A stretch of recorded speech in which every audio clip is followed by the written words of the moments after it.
There it is. Welcome back, dweebs, dweebettes. Am I a dweeb today? Oh, yeah. Honorary dweeb all the time. We've got the other egg with us, the 3 Eggsketeers, because I believe our main man James is in the chat. That's right. Danny's with us. Hello. Welcome, sir. Thank you so much for hanging out with us. We're going to be talking to boys today. We are the boys. The boys. The boys are talking baby. about the boys. Shout out to the chatters. What up, Only Mistakes, Headbug, James, and Clout Route. I don't know who those guys are. Clout Route presents. Hey. He's talking shit too in chat. What a prick. Yeah, that's all those guys do is just run their fucking mouths. Oh, it's only 1 minute in. Oh God. Oh God. This is what I do to you when I come on your show. Sorry, James. Can Kev spell live? I don't know if I can spell live. This could be the problem. That's the worst.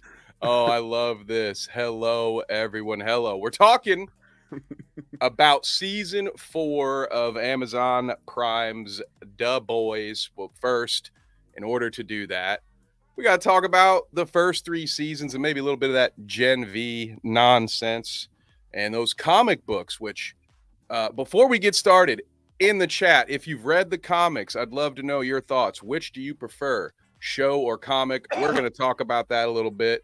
I'm here to help discuss some of those differences for those who maybe didn't bother reading the comic. But I guess we'll start with you, Danny, because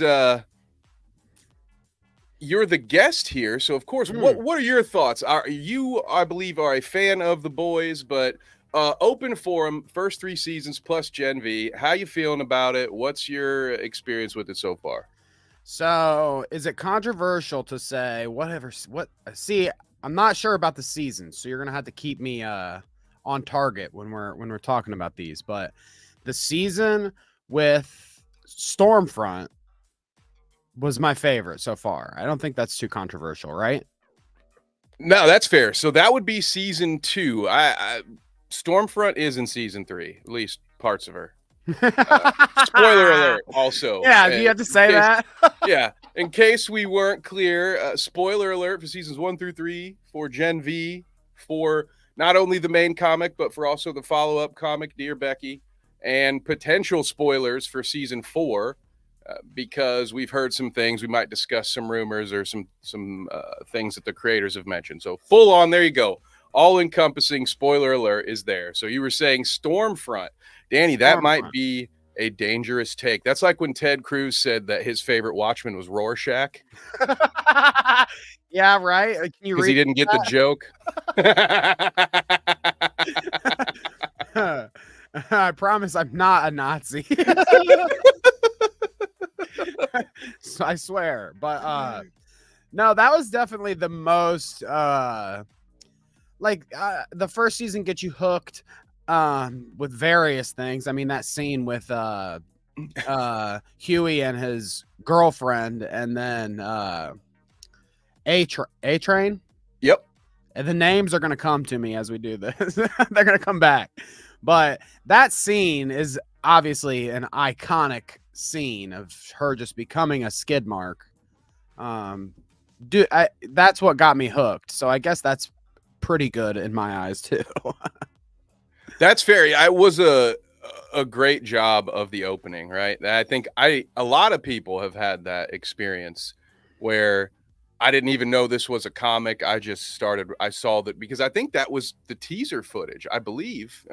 Maybe somebody in the chat can correct me if I'm wrong, but I don't think I saw a trailer before I saw just that first scene of him walking with Robin, and then boom, yeah, it just happens. And that's a great hook to be like, oh shit, what's going to happen next? And now, as we will kind of talk about some of the parallels, that is one of the few parallels that the show actually has with the comic, that they have a very similar beginning.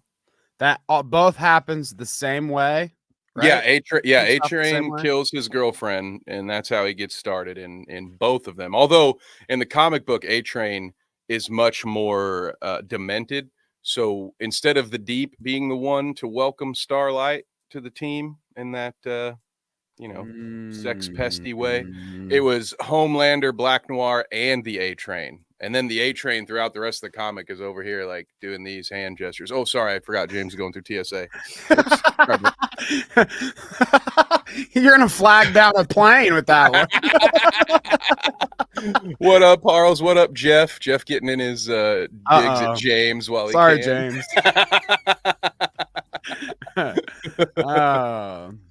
Oh yeah, you'll love this, Danny, if you didn't know it. Headbug mentions in the comic book Huey is based on Simon Pegg. Did you know that? Really? That's interesting. Except he's Scottish for some reason. Dang, that would have been cool then to get him to be Huey. But that's I guess why he's too old, he played, right?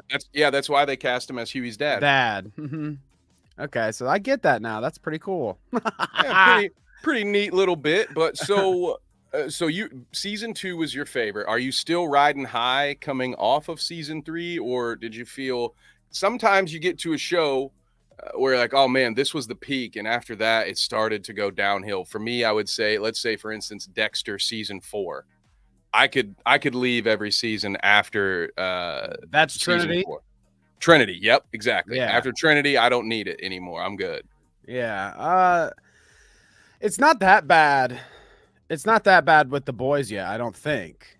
Cause like I saw season 2, I came back for season 3, not bad. I'm excited for season 4. Like I'm not completely like, oh, it's not gonna get any better than this. I hope it does. I hope it gets better than the Stormfront season. But man, there are just so many iconic scenes in that season too. Like I love the one where I love it when they all have her in the circle and they're just the girl power is just taking shots at her.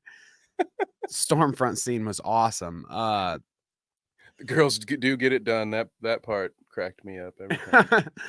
I was gonna ask you though, so I don't really get to talk to other people that are like into the boys and the comic. I have some friends that are into the show, and that's one thing. I'm usually the one that knows the comic stuff, and I'm being the nerd to them. So you got to do this to me today.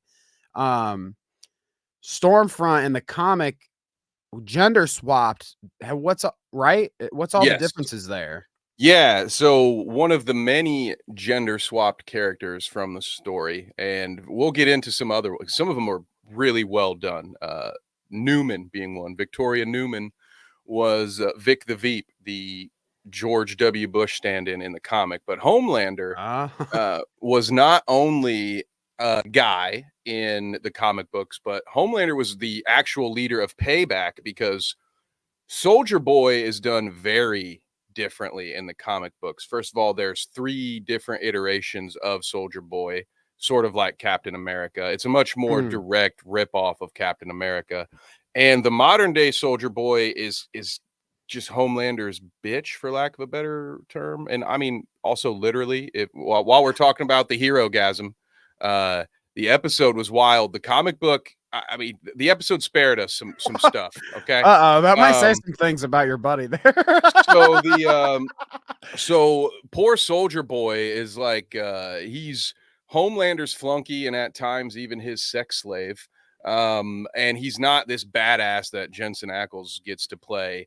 In fact, that is the role reserved for Stormfront. So Stormfront in the comics, I believe, was actually the first ever superhero, because it was still a Nazi 1939 generation. So he's like the very first one. And I believe, if memory serves, Homelander in the comics was actually theoretically Stormfront's son instead of Soldier Boy, right? So it came from Stormfront's DNA instead of Soldier Boy. So that's the main differences between that character. That's sweet. I don't disagree with you there, Babs. It was great. And they had him play, so there's 3 different versions instead of Soldier Boy. They had him play basically the old school, the original Captain America, old school 50s, but of course, they had him he's a racist Captain America in the show. That's what he is, right? It's kind of the best way to describe him in one sentence. So somebody, I think James said in chat, have we watched Gen V? And I have watched Gen V. Yeah. And that's where I feel like the most. I mean, that's the most recent thing that's happened. So I feel the most caught up in that show. Um, season 3 of The Boys. Where did we end there? Season 3 of The Boys ends with our boy Anthony Starr, the Homelander, taking out I guess a liberal, Danny, one of them dirty lib cucks. Ah. He introduces the crowd to his son, and everybody's super pumped about it, except for the one guy who's like, "Get fucked, you fascist!" and he throws a tall boy at Homelander, but it hits Ryan, Homelander's wee son, instead. And our boy Homelander not great with his anger management, so he just puts 2 holes right in that guy's head with his laser vision.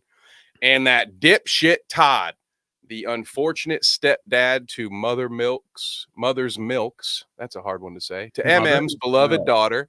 Yeah, that guy starts shouting. He's like, "Yeah, yeah," and then the whole crowd. And then you get that meme. You've seen the meme, right? You remember that, where the slow home, where he like has the slow creepy smile come over his face. Yeah. So Yeah. that's exciting. I I uh I look forward to in the 4th season seeing what happens with the son, because I honestly thought, well, I could have been fooled at least that the son would have been just dropped off and not used in the story at all. Like that's kind of what, when he was first introduced, and then that first must have been season 2 when that ends. I thought like I didn't think about the kid coming back and being involved with the rest of the show. So now that seems like it's gonna go even further with him in the 4th season. I'm pretty excited to see, like, is it going to be the kid has to work with the boys at some point to take out Homelander? That sounds interesting to me. Or maybe they don't work with him necessarily, but he ends up being the one putting the bullet in his dad's. Yeah, I think that last one is sort of where I see it going now. It's hard. You can't use the comics to project any of that because Ryan doesn't exist in the comics. The story that they initially tell Homelander about the baby killing the mother and dying in childbirth and all that stuff, that's what happens in the comic book. So in the comic book, Butcher's wife really is dead. That really is what happened, except I guess again, huge comic book spoiler alert. We find out it wasn't actually Homelander, it was Black Noir doing it the whole time, because that's another major change from the comic that I thank God they're doing away with. We don't need a Homelander clone and a dress like Batman. We're good. We're good with what we've got right now. Not everything in the comic was perfect. It had its perks, had its pros, had its cons. But yes, the thing, what Eric Kripke said about this season, and I can't remember the sitcom, but it was something about 2 dads. And I believe the soul of season 4 is going to be Ryan's 2 father figures fighting over his soul, so to speak. And it looks like he's going to go down that dark path with Homelander, but because he was raised by his mom, who is a good person, I think at some point he is going to, just like he did at the end of season 2, step up and stop the bad person from hurting innocent people, or maybe someone that he loves. Maybe he'll step in to save Butcher or something. But I that's how I see it going. But I imagine we're gonna get some real dark, twisted shit out of that going into season 4. Because if you remember, and those that don't, there was the scene where Butcher had to be really mean to Ryan to get him to let him leave, and he was maybe a little too harsh. Did that whole like Harry and the Hendersons thing or whatever, like, we don't love you anymore. Get out of here. Go on, get. I don't love you, you scrub. Go on, get. And then Homelander says it wasn't your fault that your mother died. And so now we got this poor young man who's seeking validation from Homelander. And the last thing we saw Ryan see was Homelander get a bunch of validation from some psycho nut jobs because he murdered a man in broad daylight I mean, the guy did technically commit assault by throwing a can at him, but not He a got what he punch, deserved, not okay? not a death penalty kind of deal here in America yet. So little rush to judgment there for the old Homelander, and then to move it into Gen V, we also get to see, if you remember, Danny, Homelander at the end. He comes in during the massacre and berates the heroes for attacking their own kind, which is a very hypocritical thing for him to say. Paging Black Noir's missing heart, dude.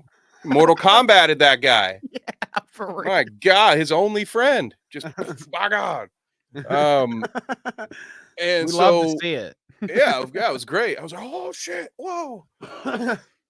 But Gen V ends with our 4 heroes locked up in the woods, which is the secret Stranger Things basement they got going on under the school where they're doing experiments to try to find a disease that will end game any human that has compound V in their system. So that, I believe, is going to be the big MacGuffin for season 4, because in the post credit you see Billy Butcher finds out about this stuff. So I think that's going to sort of be the other major plot point. I imagine Huey or someone is going to convince Butcher. This is how I see it going. It's going to get out. People are going to die, and even though Butcher would love to kill every soup, they'll be convinced that it's morally the wrong thing to do, and it'll probably actually be the boys that stop all the soups in the world from being murdered by this airborne disease. Would be my guess, but I'm straight up speculating here, folks. So, Danny, any other thoughts about Gen V, or did you have something else you want to add there? Um, well, first off, I want to say I liked Gen V. I thought it was a cool. I like it when, rather than waiting until the fucking show's over, you know what I mean? I enjoy it almost less when the main show, The Boys, if they waited till it was over and then did like, oh, we're gonna go back to a certain part in the show and make a spin-off series. They do that sometimes. I don't like that. Now, one of my favorite shows to watch when I was growing up was Buffy the Vampire Slayer. And they had that going where, it's like halfway through Buffy, they started the Angel spin-off series, and they went at the same time. So the stories would cross over. They kind of had like crossover lore and shit like that. And I mean, obviously you're watching 2 shows instead of 1, but I like that I don't know, that knowledge that okay, I have both show knowledge now. Or like a lot of times with this stuff, it's comic book and TV knowledge. But yeah, it seems cool to watch both things at the same time. So I really enjoyed Gen V being it's The Boys, but we're taking a look of this over here. And it can happen at the same time too. So I'm not out of The Boys.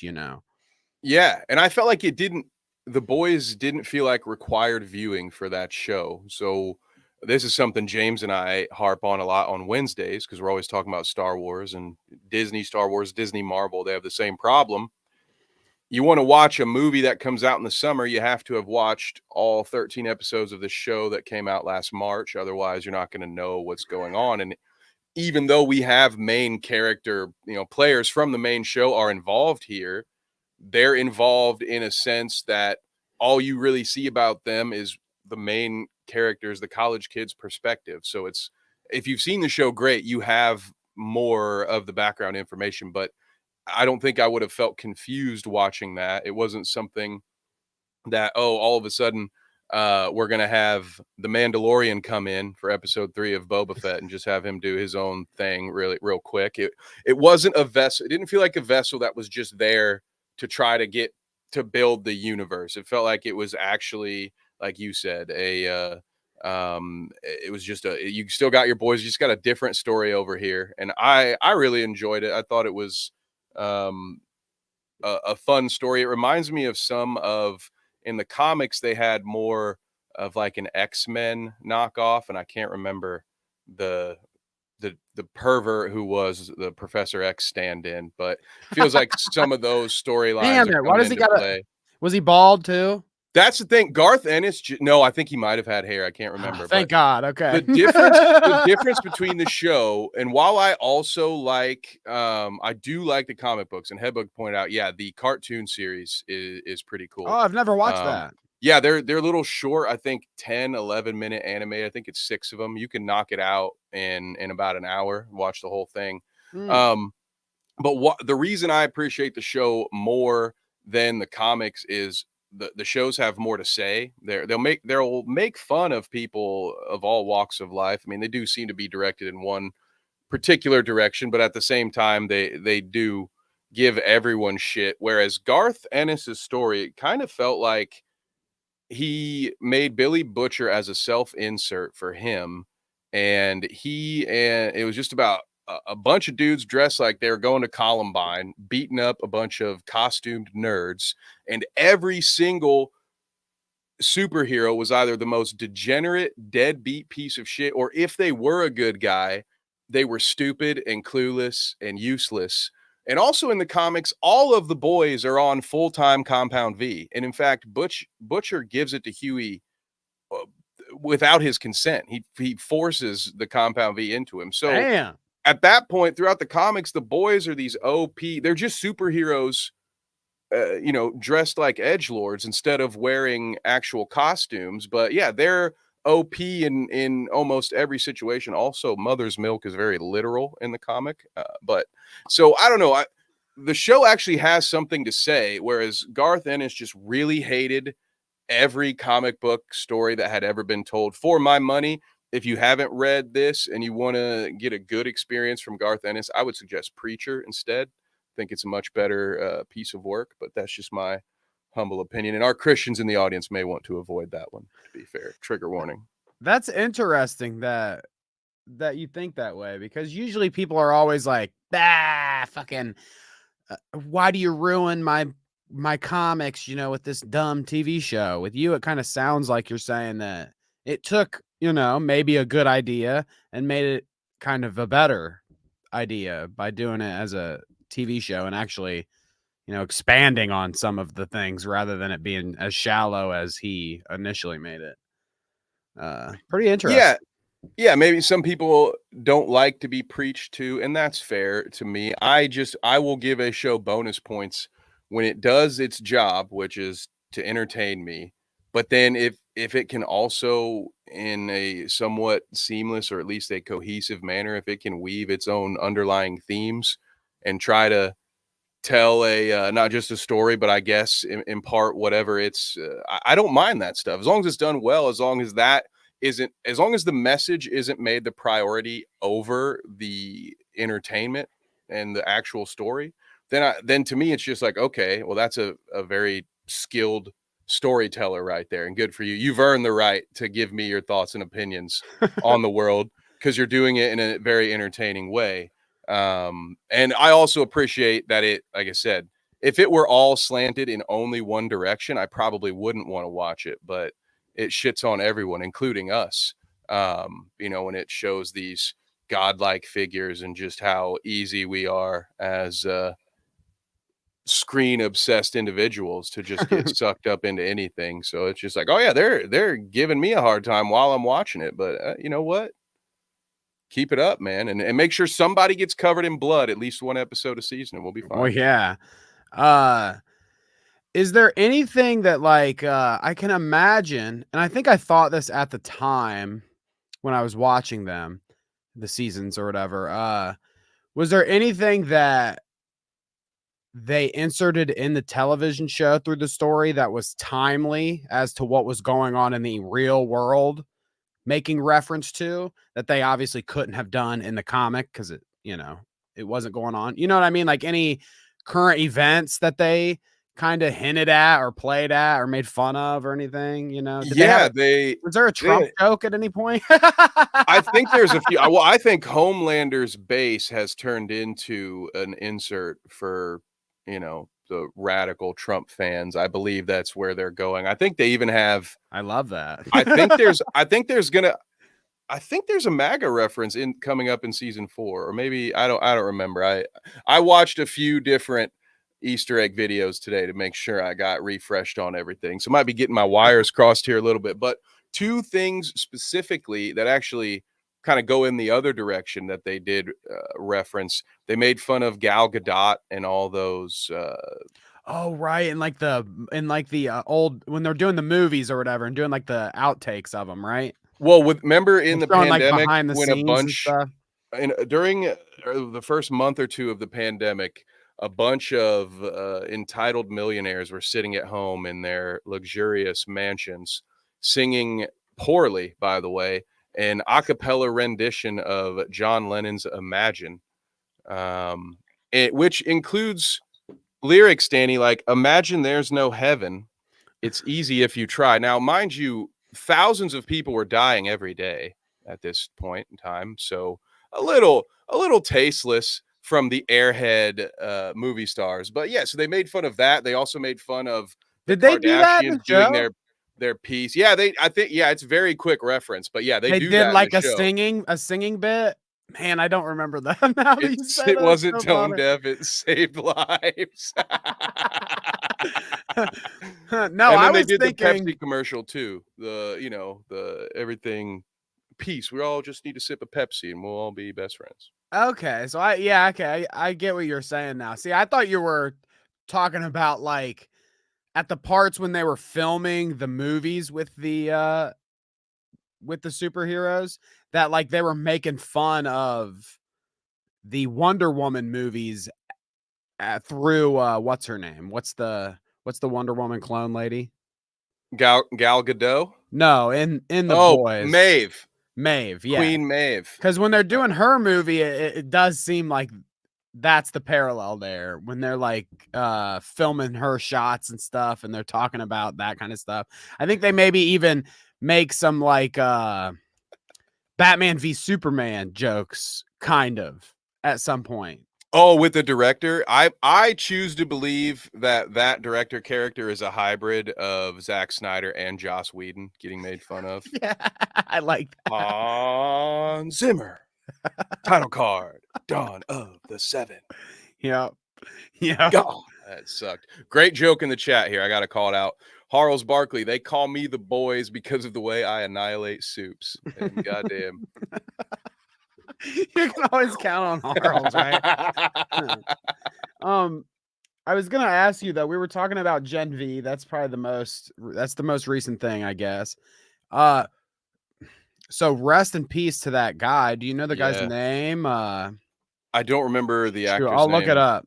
I'll look it up. Appreciate that. Yeah, while you look that up, so Gen V got greenlit for season 2, but because of his unfortunate passing, it has now been delayed. So I wonder how they will work around that. Any fans of our Wednesday show know that James and I, at least, are very much on team recast. I don't mean to be disrespectful to anyone, but I sometimes find that it's easier to suspend disbelief and just recast someone than to try to completely rework a story or Yeah, start season 2 with, oh, isn't it I crazy believe. how he passed? I believe Luckily, I read that they said they're gonna like. I don't take my word on this, but I am pretty sure his name is Chance Perdomo. But I'm pretty sure that I read that the directors. So that's the black guy that was in Gen V. Do you remember his yeah, character? he's Polarity Junior. Essentially, I don't remember Okay. what his character, but his dad was Polarity, and which is the thing. At the end of the season, if you remember, his dad was hospitalized, and they found out that his powers were slowly ending him. Mm-hmm. So I guess maybe they do have that they could use for why the character is gone. Yeah, Um, I'm pretty sure that's what I read from like somebody that it was something on Twitter. Obviously, I came past it, and I didn't snag it. It's not like for our show where I'm like thinking about constantly. I need to fucking snag these tweets. I should have, but no, I'm pretty sure I read like a blurb or something where they said they're going to his character is going to pass away in the story because they didn't want to replace him or whatever and move on with that character, I guess. So, if that's correct, I think that's an interesting way to go about it. But his character was obviously still alive at the end. Who Yep. else from the college Gen V was still alive at the end? Was the obviously the one girl is because you see her in some of the trailer footage, right? For the new season. The one girl that can like touch and read your thoughts or whatever. Kate. Mm-hmm. Yeah, yeah, I believe her name was Kate.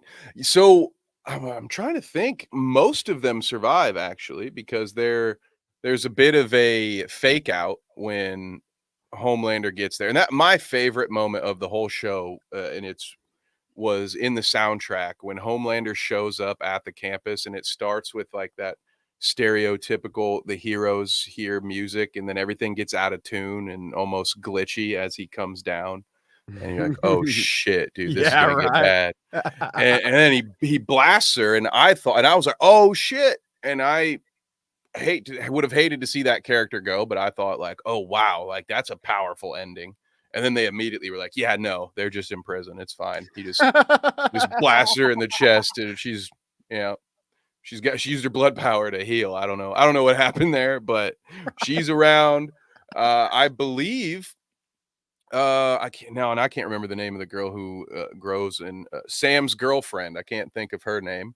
That grows and shrinks in size. Gen V shrinking lady. So I believe all four of the remaining good guys are locked up, and then in true Vought fashion, the two perpetrators of the massacre were actually propped up as the new heroes, guardians of Godolkin, and I imagine they're going to turn into some members of the upcoming Homelander cult on top of the two new soups that we'll talk about soon. So is that girl gonna get recruited to the seven or whatever? It's the seven, right? I'm not. Right now, I think it's the three, but Well, yeah, they correct. still call themselves the seven. There haven't been seven members since I think episode 4, but yeah. Yeah, right. Um, but yeah, so you think like some of those characters will get recruited into that? Maybe. I here's a theory that I will debunk or at least Okay. disagree with. I've heard theories that Sam might be Black Noir, the new Black Noir, because if you see the trailer, that Ah, character is back all of a sudden. But I think that doesn't make sense that because would of the be way weird. like it'd be weird, right? And Gen V ended with them putting that guy's face on the news and calling him a hero. So why would they immediately throw him in the Black Noir mask? If I'm assuming if they brought Black Noir back, they're I don't know. It wouldn't be a guy whose face they were just trying to parade all around the news. So I am thinking maybe that Black Noir will be potentially Frankenstein. That is something that happened in the comics. I believe that's what happened to Lamplighter, where the Gen V can somehow they're basically zombies. Like the Gen V is strong enough to make everything function. They can bring them back to life, but they are husks of themselves kind of That's true. situation. But I don't know if they'll. I could see them maybe bringing Kate in. I think Sam is way too crazy. And then they have those up. They have what, Firecracker, and I can't remember The the shrinking girl, lady I looked up, she's Little Cricket. Little Cricket, Rickety Cricket. But her real name is yeah, Rickety Cricket. Emma Meyer is her character's name. Emma is the shrinking lady. I liked her a lot. I liked her a lot. It was funny. I was watching like a Dead Meat movie. He was doing one of his kill count things, whatever. And I can't remember what movie it was, but I saw the girl that plays Little Cricket, Emma or whatever, in this shitty, it's one of those like shitty D horror films that Oh, he fun. was doing the kill count for, and she was in it, and I was like, oh, okay, I know her. Okay. I enjoyed her character though. That she was a good one, I thought. Yeah, agreed. Um, well, let's see. You know what? We mentioned Sam. We mentioned Black Noir. I have a question for you, Danny, and a question Hmm. for those of you in the audience. Which character had the best hallucinations? Did you prefer Sam's Muppets situation or the Black Noir cartoon hallucinations? The Black Noir cartoon hallucinations were cool because it was like the first time I guess we were even seeing anything like that. You know what I mean? Like it was I loved it when we were watching that. But the puppets, dude, I don't know. There's something about puppets. There was a guy in our orbit that was threatening to pull out puppets and start using them in his videos and stuff. And I was like, yeah, yeah, get the puppets. We love puppets. His name's King So, Cobra JFS. but no, I absolutely loved the puppets with Sam. That was dope.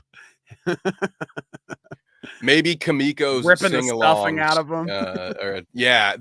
or when he ripped the arms off and the glitter flies out like that was when it got me. Like, this is hilarious. Hmm. But, maybe an honorable mention or at least the bronze. I sometimes I forget about the Kamiko sing-along. Those are not quite as visually entertaining with the puppets or the cartoons, but it's still pretty funny too.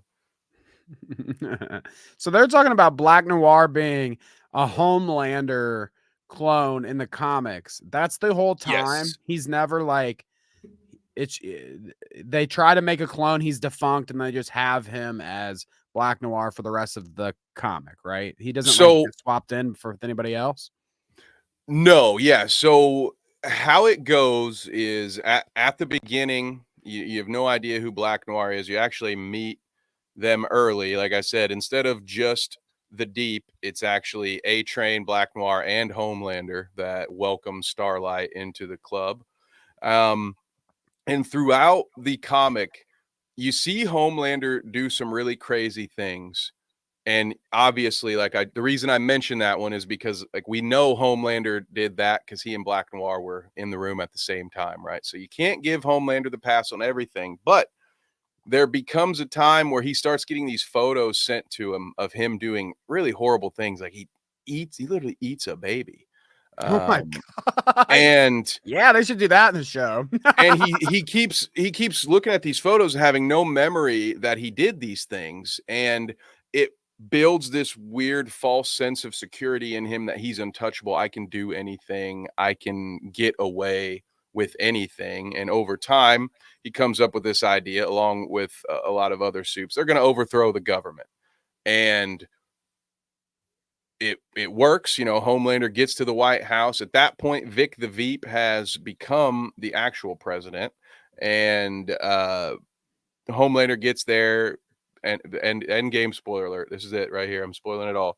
He kills the president, and he's sitting there in the Oval Office just waiting, looking inside his skull. It's actually a hilarious joke because Newman has been an idiot the whole time, and he's ripped his head off, and he's like, "Oh, wouldn't you know it? He does have brains in there." And then and then Butcher comes in, and before they can fight, Black Noir steps into the Oval Office and removes his mask, and he's just a deranged looking.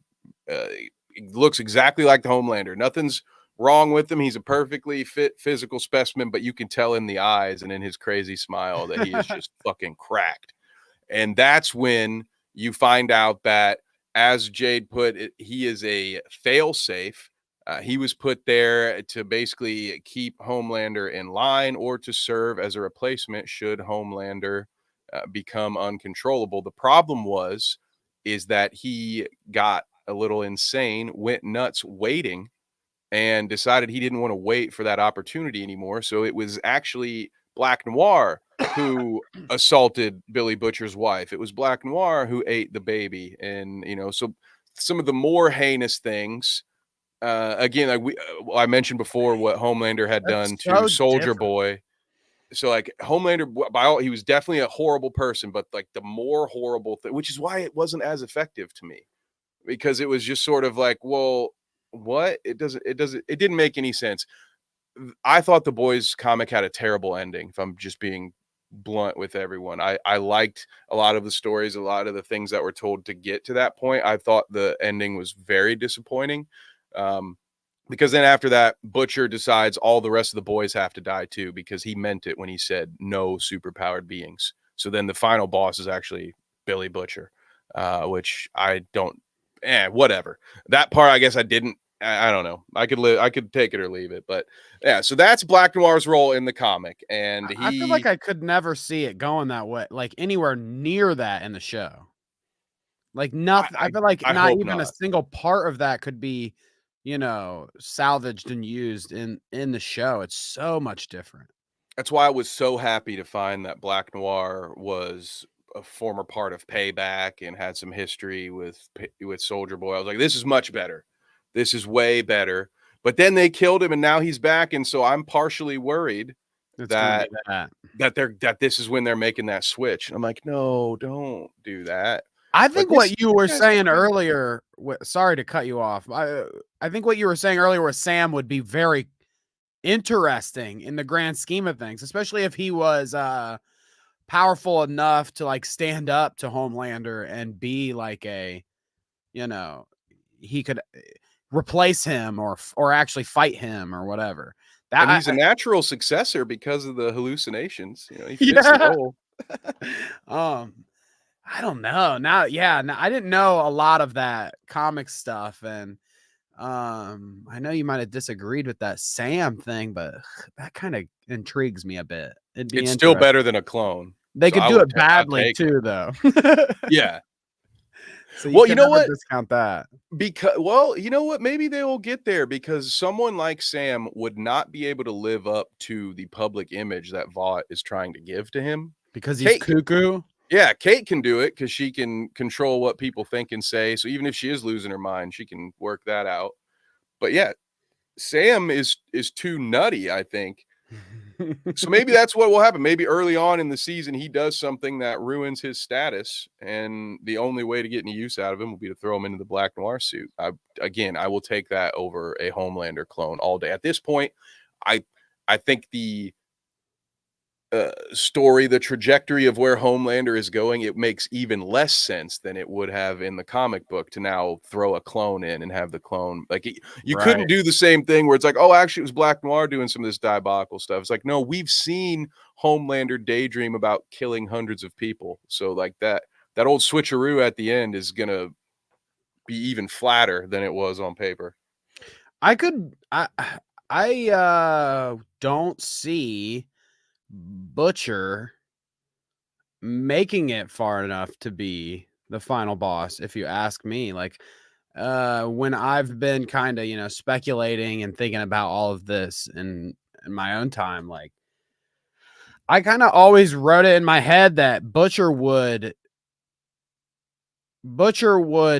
die of of the chemical. What is it called? Compound V. Compound V. I don't know. I wanted to say Gen V. Gen V. Yeah, I almost did too.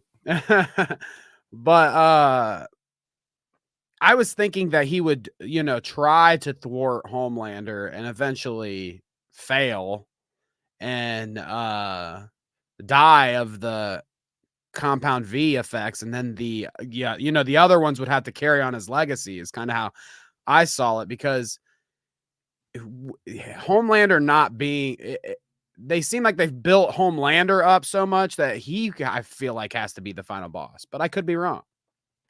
Oh yeah, you can't bring in a new big bad at this point, right? Right. I wouldn't unless they plan for 8 or 9 seasons or something, And which they I just keep teasing him out. I mean, I don't know. maybe you can have him go down and then bring somebody else. But I will point to another show that I know Danny loves as much as I do. May disagree with me on this. There was never after Gus Fring, who like that was the big bad, right? Like Mhm. no other villain. Well, not the And prison neo Dexter, what you Nazis said were nothing. earlier, Yeah, same. It's just like same difference. sometimes if you have a villain that's at that level, you're not going to be able to get the same thing out of the next guy. It needs to sort of end with them. Would be my thought. But yeah, I don't know. So uh, I guess having said that, we're talking end game, final boss shit. Do you see the end game in the future, or do you think they are gonna have this go out like couple more seasons rather than, just maybe one or two. It's like 3, 4, 5, you know. If you're counting Gen V2 maybe in there, like they might have 4, 3, 4. I don't know. But I think 5, aren't they 5 sounds excessive, but I could see that they could tease it out longer if they wanted to, but I could also see them being 4 happens. Maybe they do another season of Gen V. 5's done. Yeah, I think you might be right there. I believe there's another spinoff coming too, though. The G-Men, I think. Oh, what's this? I think it's their take on the X-Men. I don't know if it's live action. I don't know if it's Um, animated, but I in one of the videos I was watching that was detailing some of the other differences. I wanted to be reminded of some of the character differences that I might have forgotten about. And somebody had mentioned Stillwell was the one in the comics who's responsible for annihilating the G-Men, and they at that point mentioned that there was an upcoming G-Men show. So I don't really know anything about it. I just hear that it's a thing. So I agree with what Headbug has said here. Butcher has to die a hero, but in an anti-hero way. I do think that. I think so. I don't know how many seasons it's going to be. Danny, I kind of like what you were saying. We're at 4 now, maybe 5, and another I think season he of dies Gen this V. season. You want me to be daring? I'll take a bet. I'll Oh, take a bet right now that I think Butcher dies this season. ooh, okay. I think Butcher dies this season. I think that's how that's how they'll get the kid to be the one that is gonna, help them take Homelander down, maybe, because he's driven by the fact that Butcher maybe saves him and gets, offed or goes out in some way that inspires the kid, to decide to go against his father there. Yeah, I like that. I think somebody mentioned that in chat earlier too as a Mm, prediction. So I you like got that. me. You got a couple. We're all on the same page there. I see where I guess I kind of differ. To me, I feel like he should die in the climax, right? Like he should die, and then maybe we see a little short 5-minute epilogue of Huey and Starlight moving in together, and Ryan's doing whatever, and maybe it can have some kind of slightly open to the imagination ending where you're like, oh well, I don't know, maybe Ryan's eyes glow red at the end. I have no idea what you would do. Nobody ever closes a book completely, right? They're going to give us some kind of teaser on the way out, but for me, I would think it would be something along the lines of what you guys have said. Maybe Ryan steps up and saves Butcher this season because he's going to die. But it feels right to me that his sacrifice should be what wins the game, Mm. rather than them having to do more after. But I mean, hey, listen, I don't get paid to write these kind of shows. They come up with better ideas than I do. So there's plenty I haven't thought of that they could potentially do. Think about this, okay? I just made this up in my head, okay? Season 4 ends. Okay, Butcher goes out in a blaze of glory or whatever, dies as an anti-hero, heroic way, whatever. Okay. And then season 5, which you can explain more of this because it's your wheelhouse here, is a take on the Dear Becky thing. Okay. But Homelander doesn't get killed in season 4. Okay. Homelander lives. So then 5 is kind of a time skip, and they get the letters about Butcher, and that inspires Huey to be the Butcher to the kid as Butcher was to him. You know what I mean? And then they go after Homelander to finish it. Oh, Danny, nice. Because that in that way, narratively speaking, Butcher is still there. He's guiding them with the Yeah, letters and everything. exactly. Yep. That would be, if you were gonna do that way, that would be a great way to do it. And I guess, yeah, let me fill in some blanks maybe for those who don't know. Dear Becky was the I guess bonus story that comes out after The Boys is over.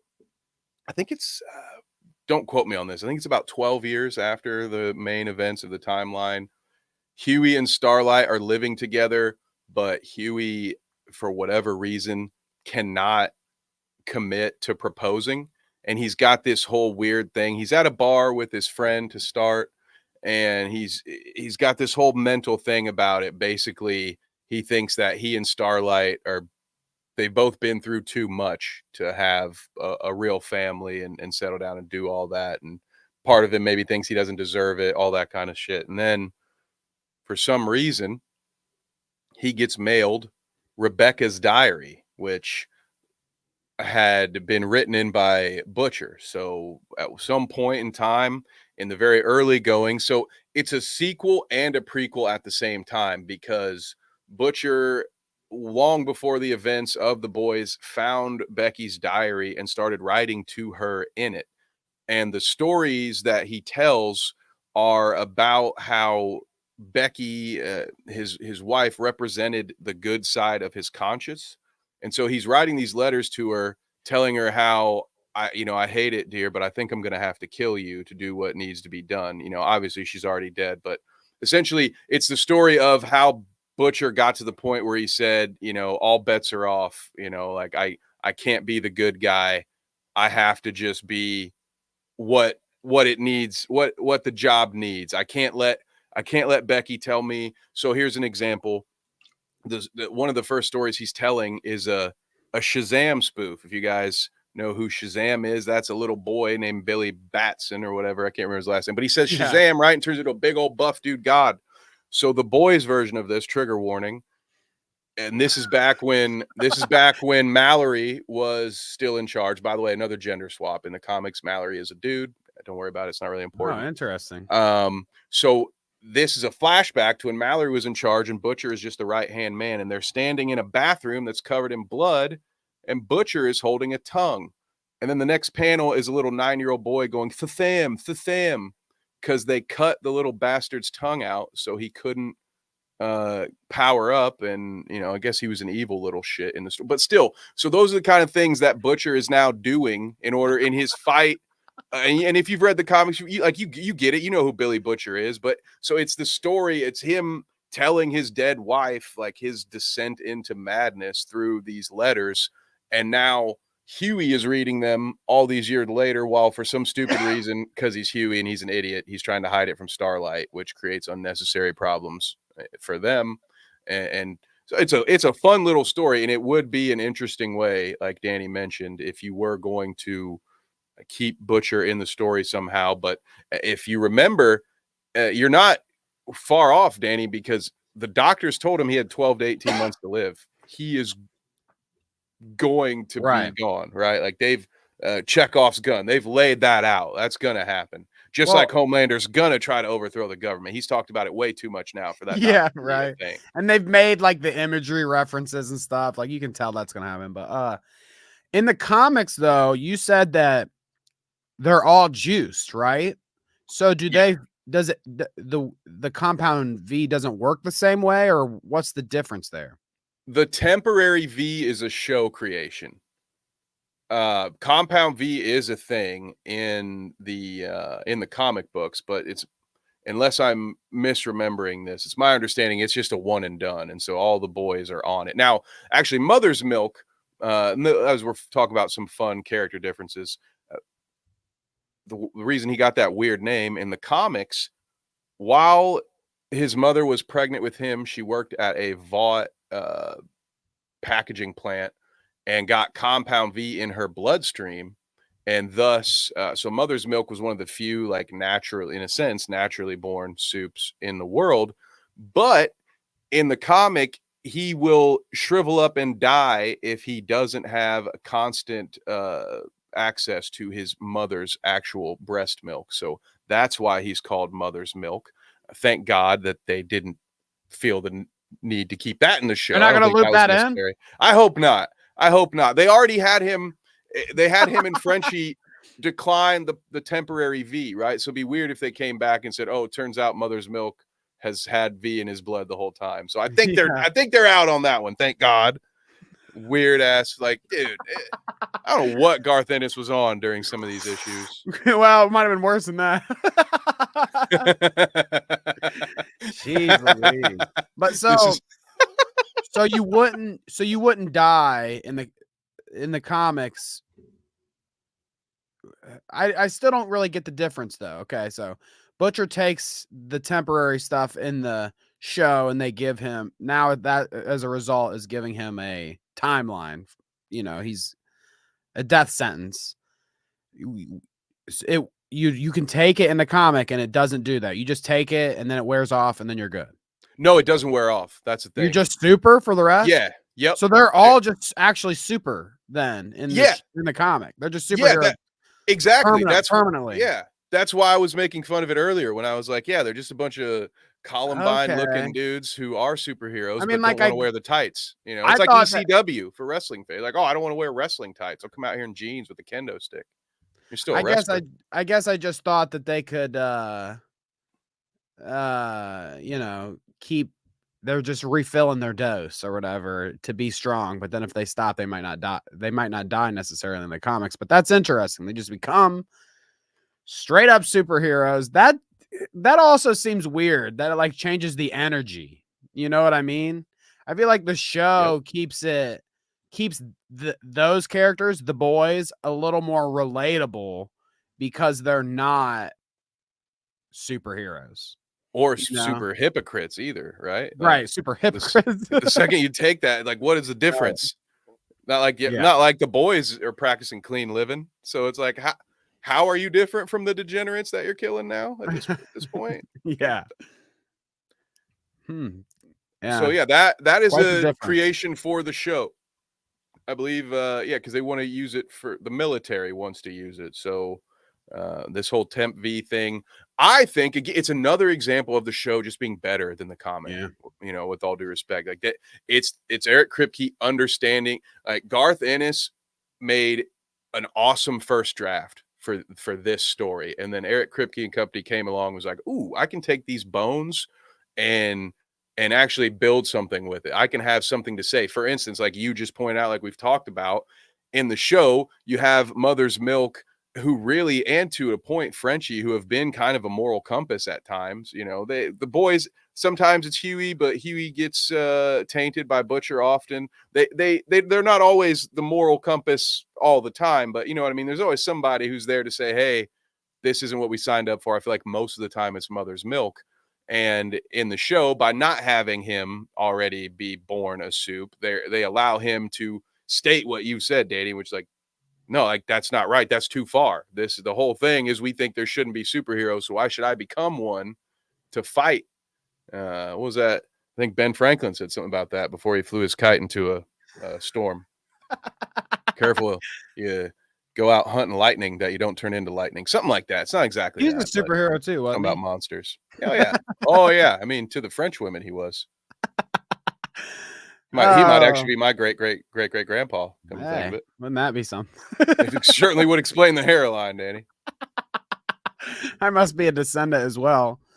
I saw in our little run of show that you were talking about new soups, and that's kind of what I'm interested in. Like, is there any new guys coming around that we should be aware of?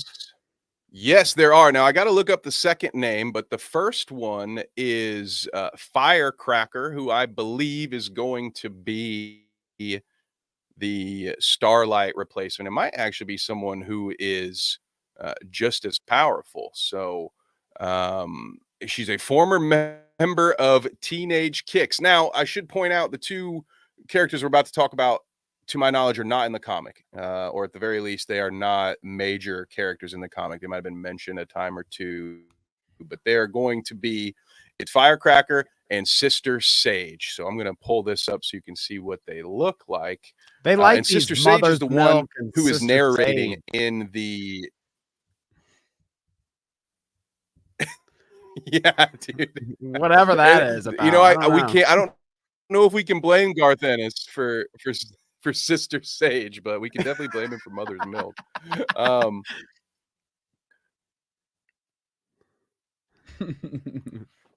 So once they get pulled up here, that we'll have there they are. So Firecracker on the right, Sister Sage on the left. I don't know if that bandolier, that bullet belt there, is just for show.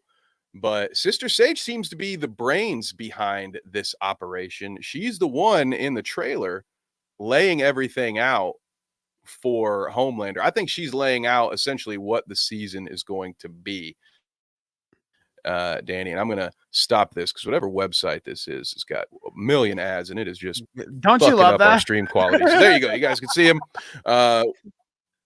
Yeah. It's like, Jesus, what kind of. That's what I get for clicking on the first link I saw. Goddamn mensjournal.com. Never again. All those. I was gonna say all those movie like movie review websites you can go to. It's like ad, and then they're also popping up in your face. Yeah, and they're just on auto refresh. It's just fucking spinning endlessly. God. So anyway, we have a boys trailer there somewhere we could have watched. Oh God, you imagine how long that will take. Yeah, one of those was probably the trailer popped up. But so I you know, Babs is right here. Firecracker is about to be a whole trip like that Nazi soup. That kind of what I'm thinking too. And I'm also impressed to see what Sister Sage is going to be up to because we all know how gullible Homelander is if to a powerful woman in his ear. We saw Stillwell, we saw Stormfront. Mm-hmm. I mean, hell, even Ryan's mom, like, dude, he's got mommy issues and he will do what a woman tells him to do without a doubt. So I wonder what did we say what their powers were? Firecracker is let me actually pull this back up. Bear with me. If I fall away, you'll know what happened. With Firecracker has superhuman strength, durability, and hearing. So Homelander clone. Oh, wait a minute. What? Okay, a little bonus. It says, with her southern accent, she appears to be a parody of X-Men's Jubilee, although there's a twist. She wields a Glock 17 handgun. So the bullet belt wasn't just for show. Hell yeah. Okay. Hell yeah. Now, we already know that Sister Sage has the powers of manipulation, but let's see what else she has. Wow. She possesses similar powers to Firecracker and is a former member of Teenage Kicks. So I am going to assume that there just isn't as much information out about Sister Sage rather than take the word of this interesting website we're reading it from. So we'll follow up on what Sister Sage's powers are, but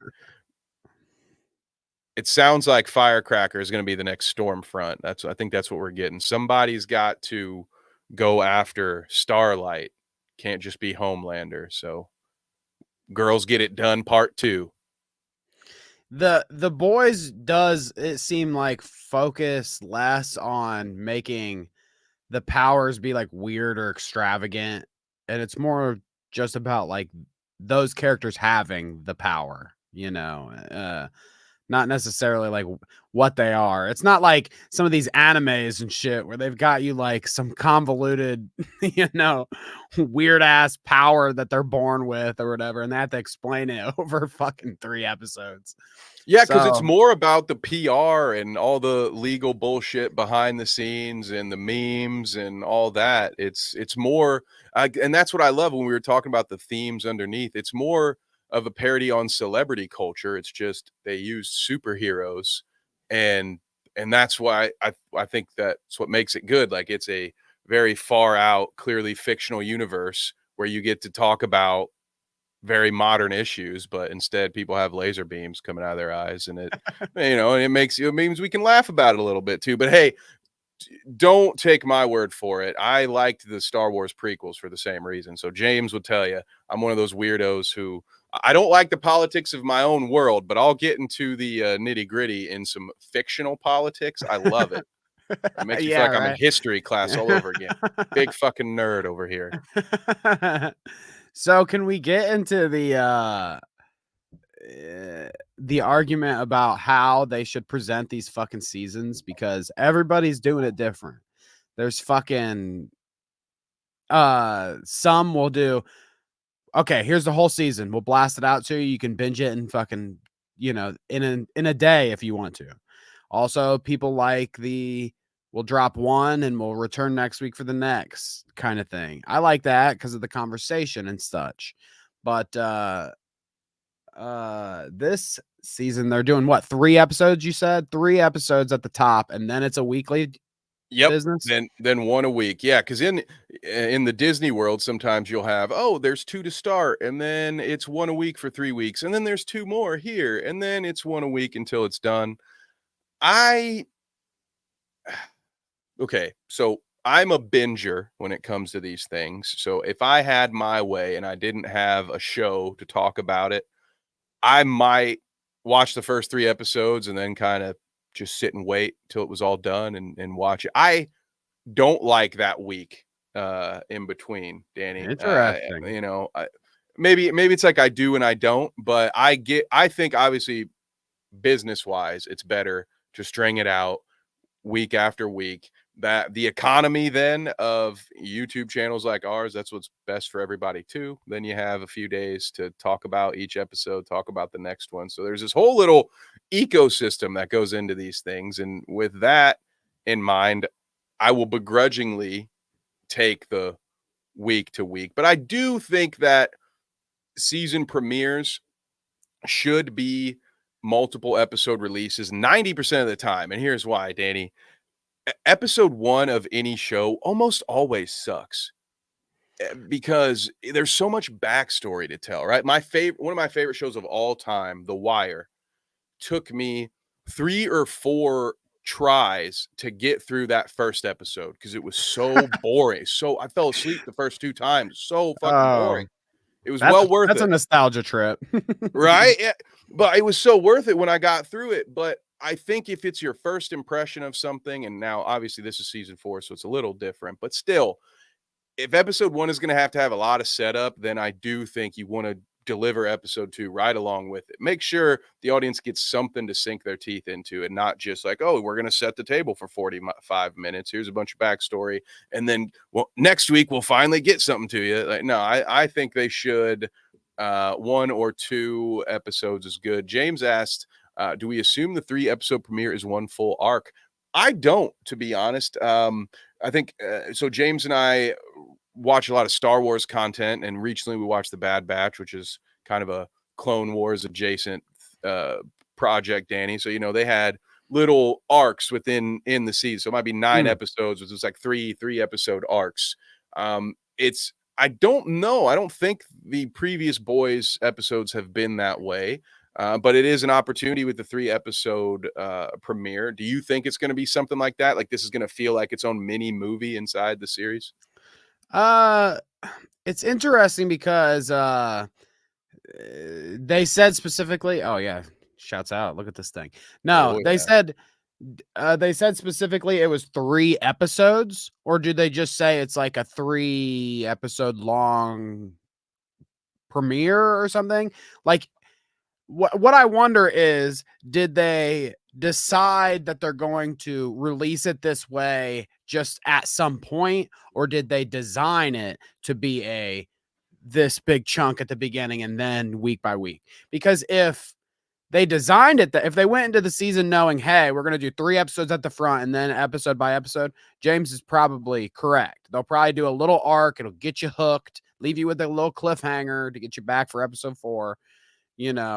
But if this was just like in thinking about how they're gonna start up the season, they're like, well, maybe it'd be a good idea to do a big chunk at the beginning. We'll just do 3 episodes, put them out there, and they've already had them out divided into episode, then I doubt that there's going to be much of a arc there. It's probably just, here's 3 episodes. You can binge this bit if you want.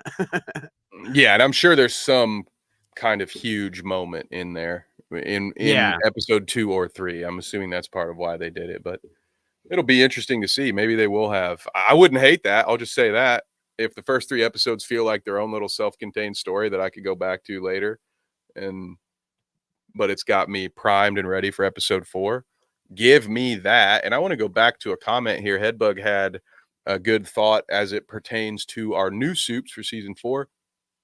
A sage is someone who promotes wisdom. She might have the power of foresight, and that's why she's always 10 steps ahead. That could be a good call. Mystic Babs agrees with that. Kind of makes sense. That goes well with that name. Like if that Mm. would be even whether it's a superpower or that she's just really good at that foresight stuff. She's gonna be his right hand woman potentially. Maybe there's a subplot there too. I don't know. Maybe Firecracker and Sage are gonna fight over who has influence over Homelander. You got Ashley in that Oh. mix too. Um, Mm. who knows, man? Ashley is that like crazy redheaded assistant lady? Yes, yeah. Well, theoretically, The I one think technically she's bald now, but yeah, she still wears the red the one wig. crushing the nuts in the trailer or whatever. Well, my favorite scenes towards the was it Gen V when the director's like, Ashley, if you don't let me in, I'm gonna go to the press about what happened in that bathroom stall or something. Uh, Oh, that was great. but I am interested about the Sage. This is yeah, we're thinking about the Sage part of Sister Sage, but maybe she's just like a super nun. Oh, You ever think about that? and that maybe, and that's how she approaches Starlight. Like, hey, I remember before all this degeneracy, you were a Christian from Iowa. That's their version of come home, Danny. Like we have you got to shave your head. For the Christians, it's repent and thou shalt be saved. Exactly. But, Woo. ultimately, I'll take it as they give it. Like, I think we got Fallout. That was a dump, right? Fallout was just a whole season dump when that came out on Amazon Prime. Uh, Which I prefer, but I think it's good for the first season, especially because like ooh, that yeah. gives everybody a chance to like take their time on it and blah blah blah. And they're not constantly avoiding spoilers or missing out on the conversation if they're not watching it week by week. But man, there was just something great about when Game of Thrones was good. Okay, before well, it was still fun to watch it week by week on the last season, I have to say. But you know, prior to the last season, my friends and I, we'd get together and watch the episode every week. And then all week we're, sending each other text messages and talking about it like, this could happen. Or, maybe this character is doing this or blah, blah, blah. It was a great thing to like during a season, just have that conversation always ongoing. So I like that aspect of it where, it'll be 3 weeks in to this and we'll be still talking about, ooh, what could happen next, blah, blah, blah. We were wrong about this. We were right about that. And I yeah, do, yeah. even when it's bad, like that last season, it was still funny to watch and be like, this fucking sucks, dude. But Do see anyway, that? No, I relate to that, Danny. What you just described is the joys of watching modern wrestling. It's something that I enjoyed as a kid that now it's like watching bad B movies most of the time.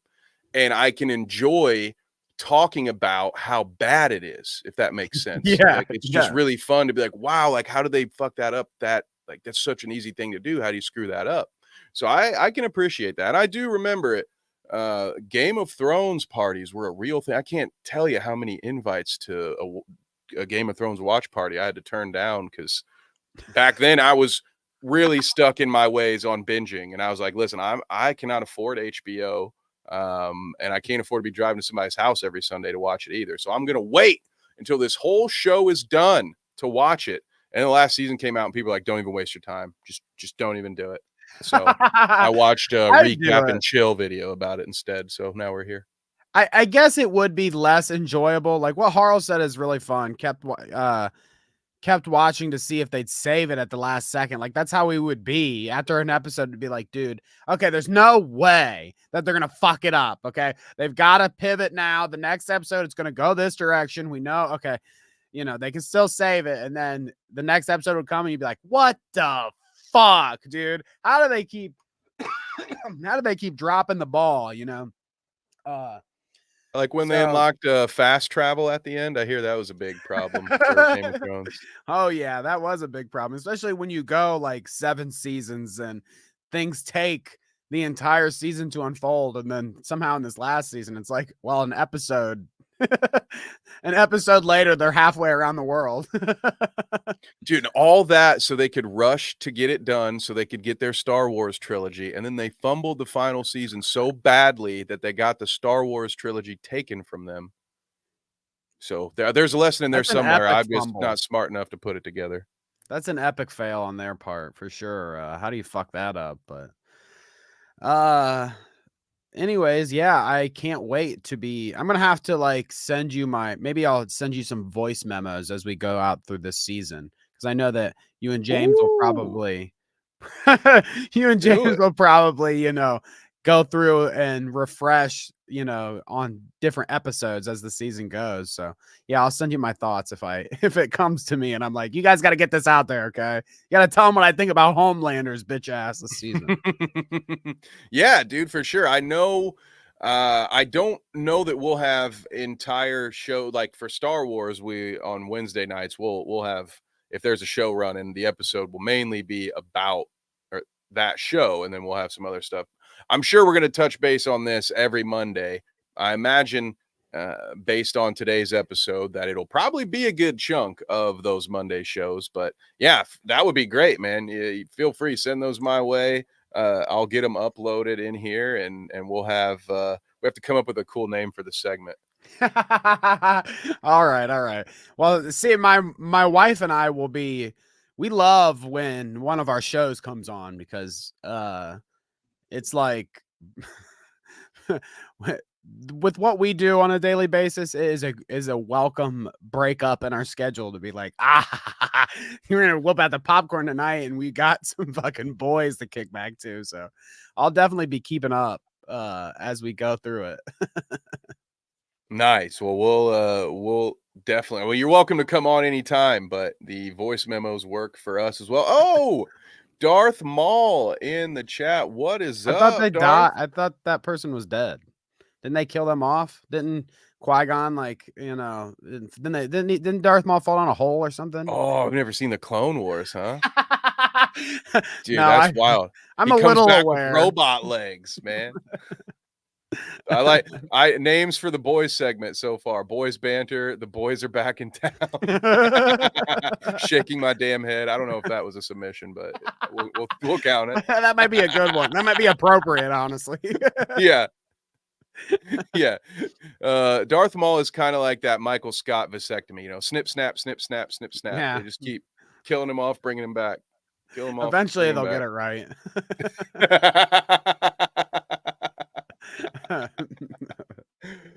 Oh my god. Well, I do think because we've already hit our predictions, we hit that one a little bit earlier.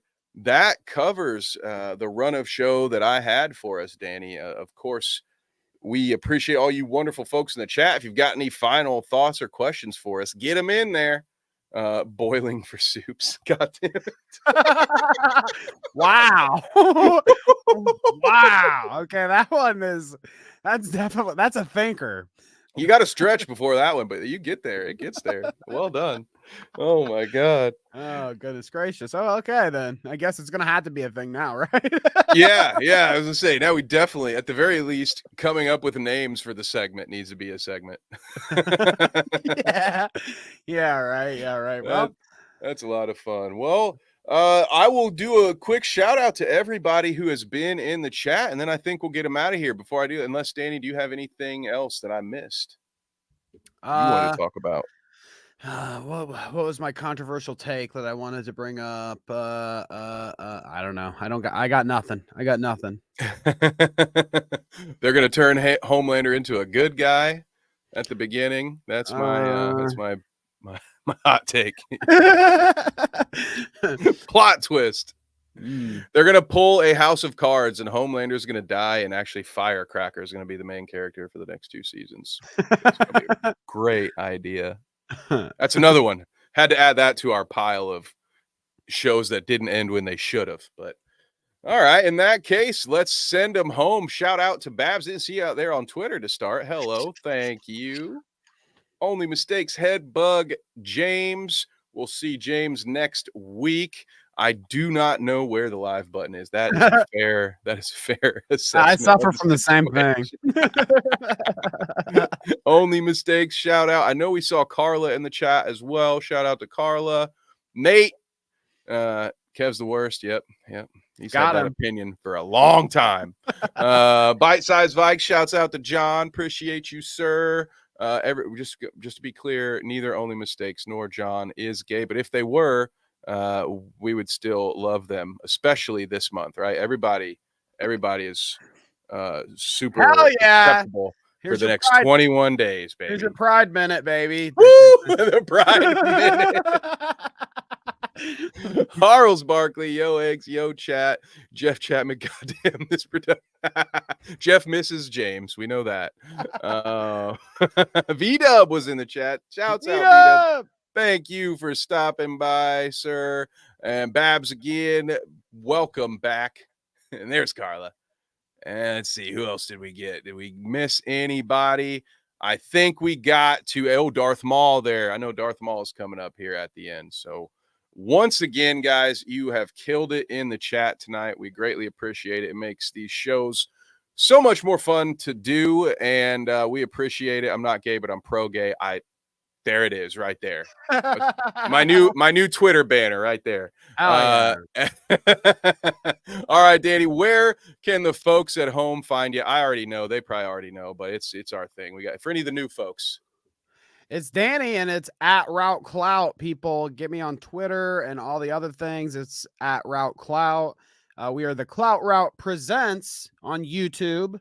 I see some of you chatters out there. You know who we are, but if you don't, it's right there. Okay, me and Kevin's other show. Well, my other show with Kevin. I'm actually a guest on this one. So yeah, check us out on the Clout Route Presents. Check me out on Twitter at Route Clout at Route Clout. And if you want to support me and Kevin on the Clout Route end, it's patreon.com/thecloutroute. Got exclusive stuff over there as well. So check it all out, people, if you haven't already.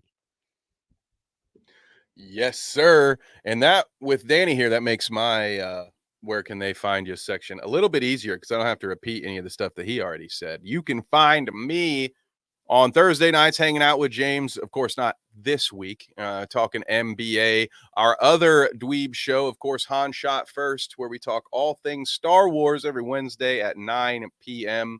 We're on a short break on the Carnage Unleashed front. Congratulations to Wade and his wonderful bride. I hope y'all are having fun.